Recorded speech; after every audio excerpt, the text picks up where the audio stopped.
Hello guys, ನಾವು ಇವತ್ತು ಈ ವಿಡಿಯೋ ಮಾಡ್ತಾ ಇರೋದಕ್ಕೆ ರೀಸನ್, ಅಲ್ಲಿ ಶಿಕಾರಿಪುರದ ಹುಚ್ಚರಾಯ ಸ್ವಾಮಿ ಜಾತ್ರೆ ನಡೀತಾ ಇದೆ. ಸೊ ನಾನು ಅಲ್ಲಿಗೆ ಹೋಗ್ತಿದ್ದೀನಿ. ಸೊ ಅಲ್ಲಿ ಏನೇನಾಗುತ್ತೆ ಅನ್ನೋದನ್ನ ನಾನು ನಿಮಗೆ ತೋರಿಸ್ತೀನಿ ಅಷ್ಟೇ. ಇಲ್ಲಿ ನಮ್ಮ ಅಮ್ಮರು ಪೂಜೆಗೆಲ್ಲ ಪ್ರಿಪೇರ್ ಮಾಡ್ತಾ ಇದ್ರು. ನಾನು ನಮ್ಮ ಅಕ್ಕ ವಿಡಿಯೋದಲ್ಲಿ ಬಂದಿರಲಿಲ್ಲ, ನಮ್ದು ಒಂದಿರಲಿ ಅಂತ ಹೋದ್ವಿ.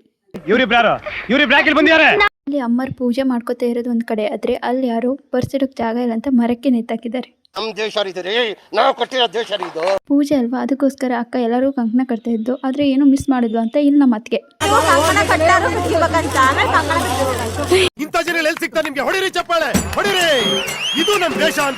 ಪೂಜೆಗೆಲ್ಲ ರೆಡಿ ಆಯ್ತು. ಹಂಗೆ ಭಟ್ರನು ಬಂದು ಎಲ್ಲರಿಗೂ ನಾಮ ಹಚ್ಚಕ್ ಶುರು ಮಾಡಿದ್ರು. ಹಂಗೆ ನಮ್ಮ ಭರತಂಗೂ ಹಚ್ಚಿದ್ರು.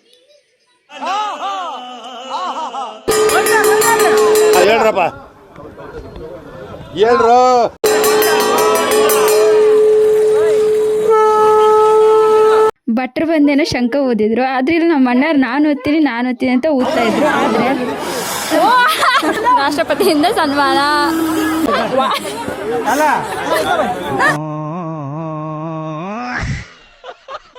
ಇವೆರಡು ಕಾಲಿ ಸಿಗವಂತ ಅಮ್ಮರ್ ಸರಿಯಾಗಿ ಬೈಕ್ ಕುಂದ್ರಿಸಿದ್ರು. ಅವಂತೂ ಜೀವನನೇ ಬೇಡ ಅನ್ನೋ ನಂಗೆ ಹೋಗಿ ಕುಂತ್ಬಿಟ್ಟು. ಫೈನಲಿ ನಾವೆಲ್ಲ ಊಟ ಮಾಡಿದ್ವಿ. ಊಟ ಆದ್ಮೇಲೆ ಜಾತ್ರೆ ಹೋಗ್ಲೇಬೇಕಲ್ಲ, ಎಲ್ಲ ಜಾತ್ರೆಗೆ ಹೋದ್ವಿ. ಅಲ್ಲಿ ಚಿಕ್ಕಪ್ಪ ಆಂಟಿ ಅಂತೂ ಸಿಗ್ಲೇ ಎಲ್ಲ ಹುಡುಕಿದ್ವಿ. ಫೈನಲಿ ಸಿಕ್ಕಾದ್ಮೇಲೆ ಸುಮ್ಮನೆ ಬಿಡ್ಬೇಕಾ, ಅಲ್ಲೊಂದು ಸ್ವಲ್ಪ ಅವ್ರನ್ನ ಕ್ಯಾಪ್ಚರ್ ಮಾಡಿ ಅವ್ರನ್ನ ಕಬ್ಬಿನ ಜ್ಯೂಸ್ ಕುಡಿಯೋಣ ಅಂತ ಕರ್ಕೊಂಡು ಹೋದ್ವಿ. ಅಲ್ಲಿ ಚಿಕ್ಕಪ್ಪ ಎಲ್ಲರಿಗೂ ಕಬ್ಬಿನ ಜ್ಯೂಸ್ ಕೊಡಿಸ್ತು. ಅದಾದ್ಮೇಲೆ ಅವರು ಕುಡಿದ್ರು. ಆಮೇಲೆ ಅಮ್ಮರು ಶಾಪಿಂಗ್ ಮಾಡೋಣ ಅಂತ ಹೋದ್ರು. ಅಲ್ಲಿ ಏನೇನೋ ತಗೊಂಡ್ರು. ಆಮೇಲೆ ನಾನು ಸ್ವಲ್ಪ ರಂಗೋಲಿ ಪ್ಲೇಟ್ ತಗೊಳ್ಳೋಣ ಅಂತ ಹೋದೆ. ಮನೆಗೆ ಬಂದ್ಮೇಲೆ ನೋಡ್ತೀನಿ ಅದ್ರಲ್ಲಿ ರಂಗೋಲಿನೇ ಬೀಳ್ತಾ ಇಲ್ಲ.